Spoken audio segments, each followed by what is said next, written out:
Brandon Phillips stood on that conference room table like he was announcing the second coming of Steve Jobs. Except instead of unveiling some revolutionary product, he pointed straight at me and yelled, "You're done, Rick." Just like that. 13 years of keeping this place running, and I got fired in front of 25 people while the kid ate a protein bar and called it trimming the dead weight. I'm Rick Coleman, 52 years old, and I used to run infrastructure operations for Phillips Tech. Used to being the key phrase here. I didn't say a word, didn't argue. Just pulled the master access ring from my pocket, the same keys I'd carried for over a decade. The ones that opened server rooms, authenticated critical systems, and unlocked that basement storage area where we kept the backup generators. Held them up like a bartender sliding a drink to a problem customer and said, "Good luck with that." Brandon smirked like he'd just conquered Wall Street. What he didn't know, what nobody in that room knew, was that those weren't just door keys. They were encrypted hardware authentication tokens tied to every critical system Phillips Tech operated. See, Brandon wasn't born into this business. He was manufactured in a trust fund factory. You could smell the generational wealth coming off his designer cologne. When his dad Bill stepped back for some personal clarity journey, the board reluctantly named Brandon interim CEO. The kid immediately started calling himself a macro visionary and referring to himself in third person like some kind of corporate deity. Then came the purge. Started that Monday morning by firing Jerry, our company historian who'd been documenting processes since the Clinton administration. Poor guy just nodded quietly and packed his cardigan. Next, Brandon slashed the wellness budget and cut 2 remote workers over Zoom, muting them halfway through their goodbyes. But I was the prize. The power move. Brandon needed a scapegoat with a name people recognized. Someone who represented the old way of doing business. Needed to prove the old guard was finished. So he took me out like a rusty filing cabinet. Loudly, publicly, with maximum spectacle. I walked past the reception desk, past the shocked interns, past that motivational poster I'd always hated, "Innovation drives excellence," and straight to my truck. Didn't drive home right away. Sat in that parking garage staring at those keys. They felt heavier than usual. Not the metal itself, but what they represented. Access, authority. 13 years of accumulated responsibility that Brandon just threw away like a used coffee cup. Then I opened my glove compartment and pulled out the blue binder I'd kept there for emergencies.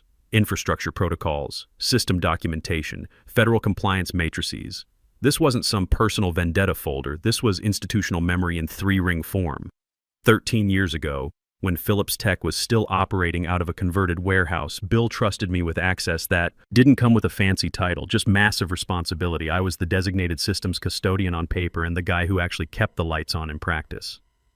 I stayed overnight during the ransomware attack in 2019, manually switching servers while the automated systems ran diagnostics.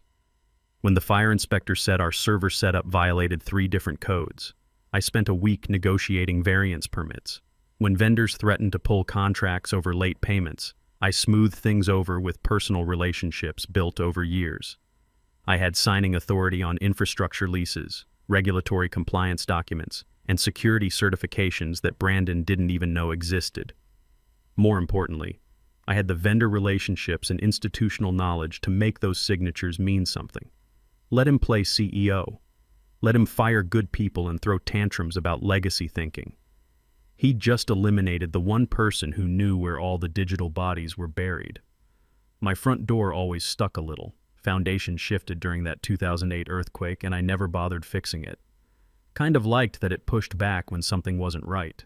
I kicked it open, dropped my bag by the coffee maker, and sat at my kitchen table. I wasn't angry yet, just quiet. There's a specific kind of silence that happens when something you've built gets handed to someone who thinks compliance is just another software subscription. I went to the hall closet and reached behind the winter coats, pulled down a black binder that hadn't seen daylight since our last federal audit. Inside was everything Brandon forgot to ask about during his streamlining. Vendor authorization codes, NIST compliance protocols, SOX documentation requirements, multi-factor authentication hierarchies. And on page 1, in official government letterhead, Richard Coleman, designated systems custodian for Phillips Tech federal contractor certification. When you don't demand corner offices or executive parking spots, people forget what they've signed. But I remembered every late-night conference call with federal auditors, Every emergency system patch, every compliance deadline I'd met while everyone else was focused on quarterly earnings. My signature wasn't just on internal documents. It was registered with 3 federal agencies as the primary contact for security clearance verification. The Navy taught me that logistics and supply chains are only as strong as their weakest link.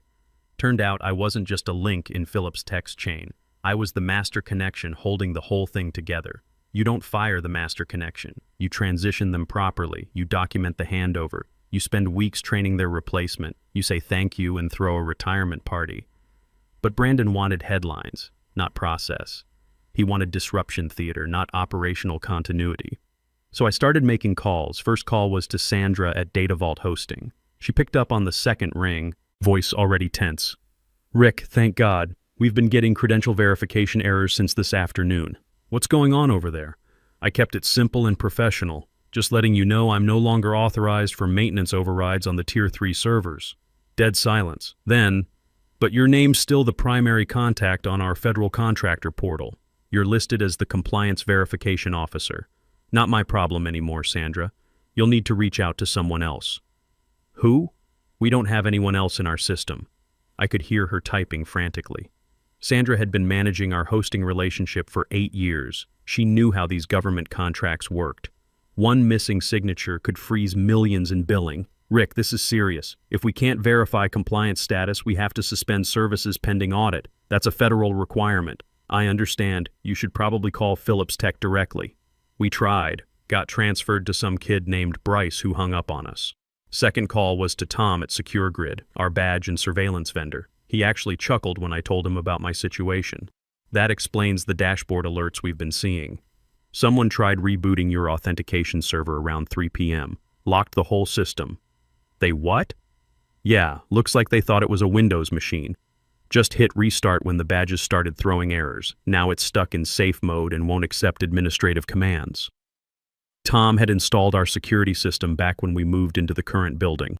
Former Army Signal Corps knew his way around both military and civilian protocols. We'd worked together through 2 major upgrades and countless small fixes. "Here's the thing, Rick. Your biometric signature is hard-coded into the root authentication matrix. Even if I wanted to help them, I can't create new admin access without your physical presence for retinal scan verification. How long until the system times out? 72 hours, then it goes into full lockdown mode. After that, we're looking at a complete reinstall. New hardware, new everything. Probably 6 weeks minimum, assuming they can get federal approval for the replacement components." I made notes in my binder. Not for revenge, just keeping track of the cascade effects. When you pull one thread in a complex system, everything else starts unraveling in predictable ways. Third call was to Maria at Apex Logistics, our facilities management contractor. She was already frustrated before I explained my situation. "The HVAC system's been acting crazy all afternoon. Temperature sensors are giving bad readings and the backup generators won't accept remote commands. That's because the environmental control system is tied into the same authentication network as everything else. Can you walk me through the override procedures?" "Maria, I don't work there anymore.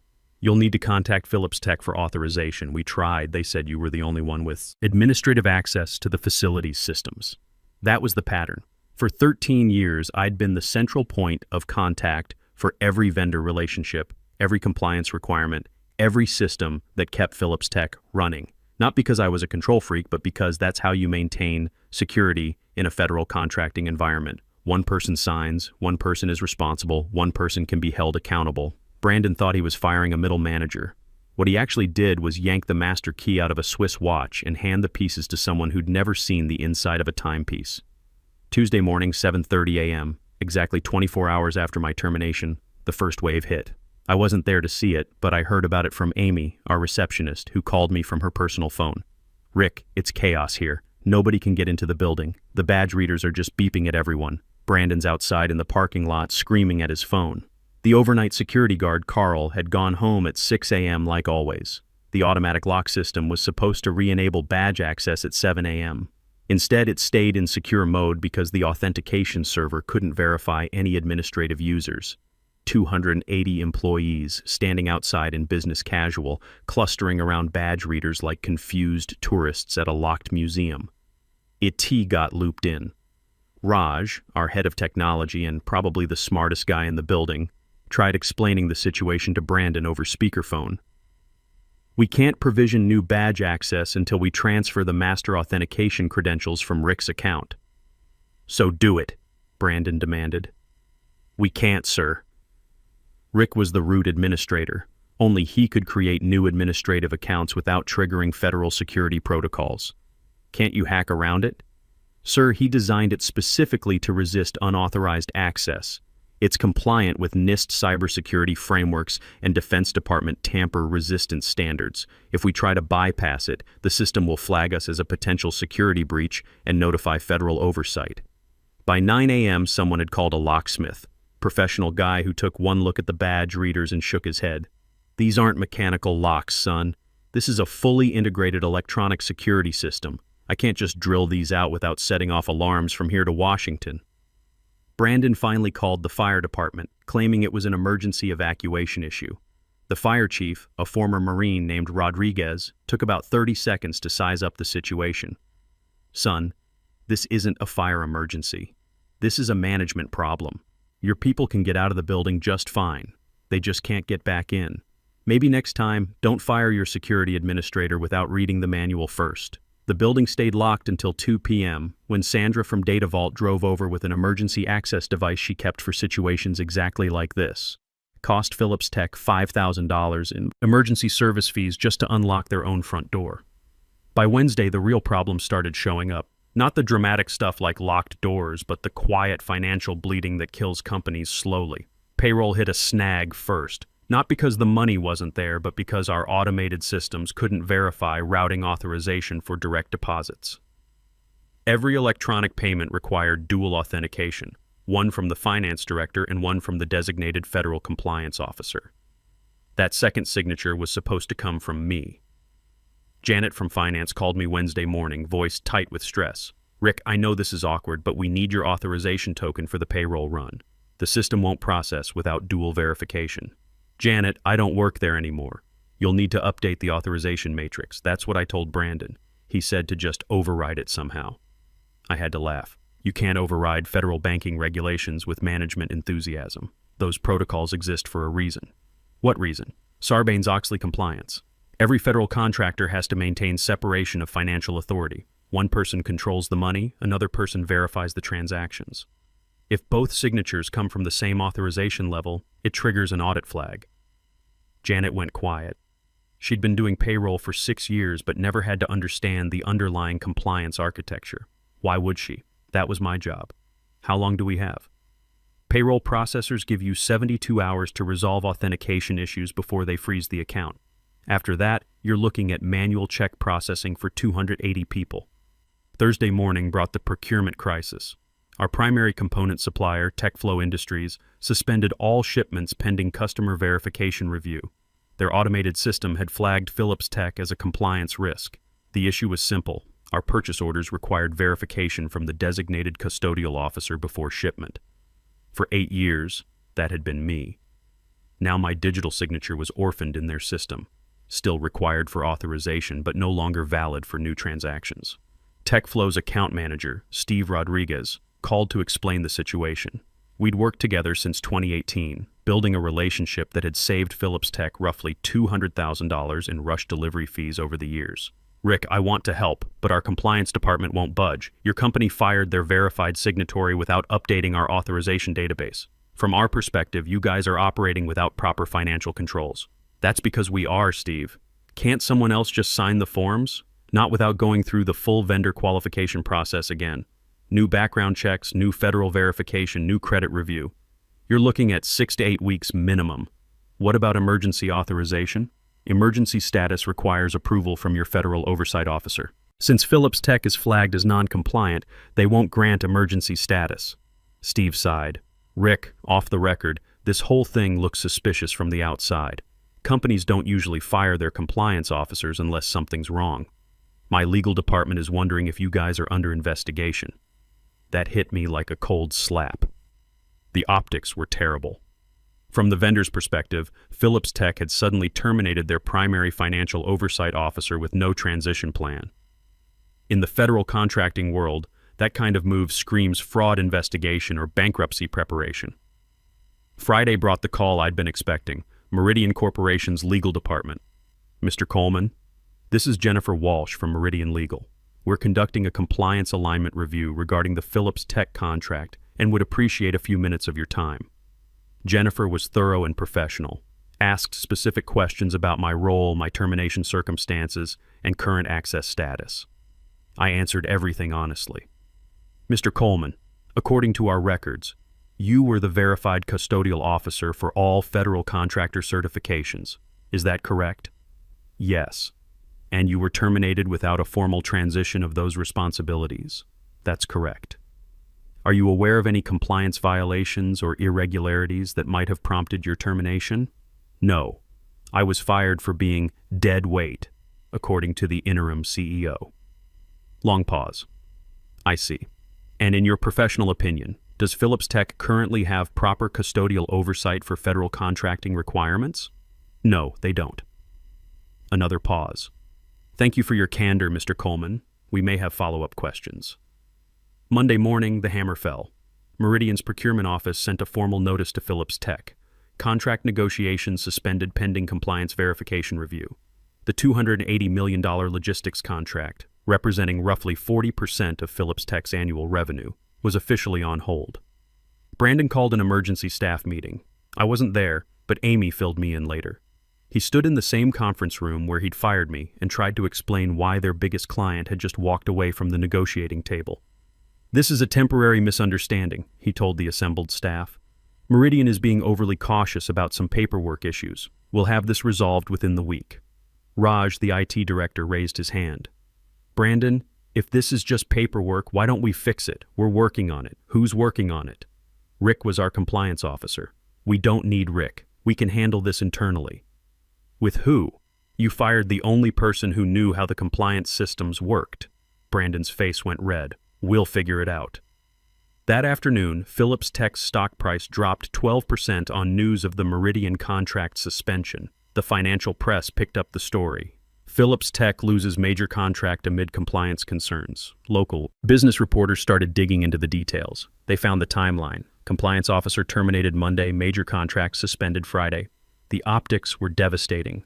Bill Phillips, the founder, cut his personal clarity journey short and flew back from whatever meditation retreat he'd been attending. By Wednesday, he was back in the building, having quiet conversations with board members and looking like a man who'd just discovered his house was on fire. Meanwhile, I was sitting in my kitchen reading the news coverage and feeling something I hadn't expected. Sadness. Not for Brandon. He'd earned every bit of this mess. But for the 280 people who were about to learn that leadership failures roll downhill fast. The final board meeting wasn't on any public calendar. No corporate communications, no press releases. This was the kind of meeting that happens behind closed doors with phones left outside and voices kept deliberately low. I knew about it because Michael, the general counsel, called me Thursday evening. Rick, I need to ask you some questions for the board. Can you come in Friday morning? 9 a.m. Am I being subpoenaed? No, nothing like that. We just need your professional assessment of the current situation. I showed up wearing my best suit. Navy dress blues taught me that how you present yourself matters when the stakes are high. The boardroom felt different than it had during my firing. Quieter, more serious. Bill Phillips sat at the head of the table looking like he'd aged 5 years in 2 weeks. Brandon was there, flanked by legal counsel and what looked like a stack of documentation with my name highlighted throughout. Michael started with the basics. Rick, can you walk us through your role as systems custodian? For 20 minutes, I explained the compliance architecture I'd built over 13 years. Federal contractor requirements, vendor authorization matrices, financial oversight protocols. The board listened without interrupting, taking notes. When you were terminated, was there any transition of these responsibilities? No. I was told to clean out my desk and leave immediately. One board member leaned forward. Mr. Coleman, in your professional opinion, can Philips Tech currently fulfill its federal contracting obligations? No, sir. Not without significant remediation and recertification. How significant? 6 to 8 months minimum. New background checks, new vendor qualifications, new federal oversight approval. And that's assuming no compliance violations are found during the review process. Bill asked the question I'd been expecting. What would it take to fix this quickly? You'd need me to come back and execute a proper transition.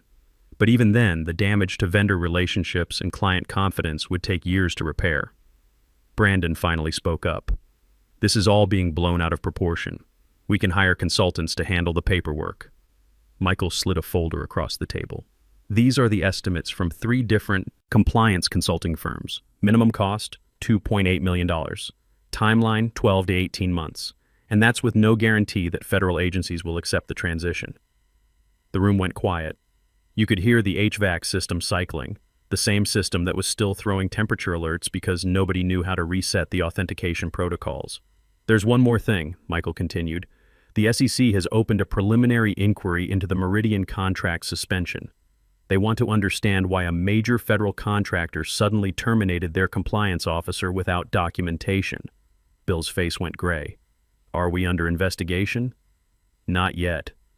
But the optics are terrible. Companies don't usually fire their oversight officers unless something's wrong. The SEC is wondering what we're hiding. That's when I understood the real scope of Brandon's mistake. He hadn't just fired an employee. He'd created the appearance of fraud or misconduct. Every vendor, every client, every regulatory agency was now looking at Phillips Tech with suspicion. The board session continued for another hour without me. I waited in the lobby, reading magazines and watching employees hurry past with the nervous energy of people who know layoffs are coming. Bill found me there around noon. Rick, I want to apologize. What Brandon did was wrong and the way he did it was inexcusable. I appreciate that, Bill. I also want to offer you your job back. Full reinstatement, promotion to VP level, whatever it takes. I'd been expecting this conversation. Bill, I can't come back. Why not? We need you. Because in 6 months or a year, when things stabilize, Brandon or someone like him will decide I'm dead weight again. I can't build my life around someone else's definition of my value. Bill nodded slowly. What if I guaranteed that wouldn't happen? You can't guarantee anything. You stepped away once, and look what happened. That afternoon, Phillips Tech's board voted to remove Brandon as interim CEO and reinstated Bill as active chairman. The press release was carefully worded. Leadership transition to ensure operational continuity during a period of strategic realignment. Corporate speak for we fired the boss's son before he burned the place down. I spent the weekend setting up Coleman Systems Consulting, rented a small office downtown, had business cards printed, registered with the State Business Bureau. Nothing fancy, just professional. Monday morning, my phone started ringing. First call was from Steve Rodriguez at TechFlow Industries.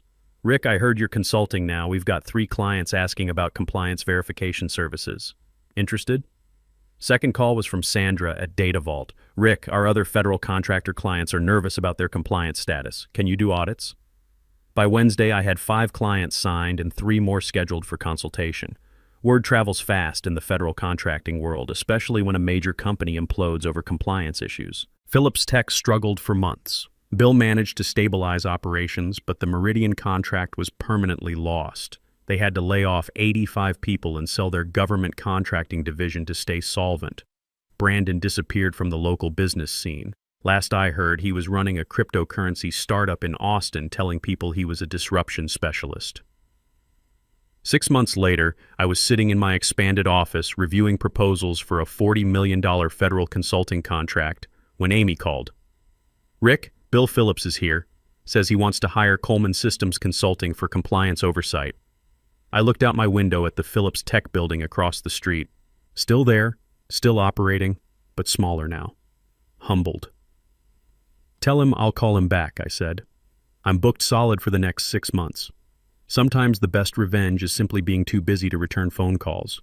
And trust me, I'm very busy these days.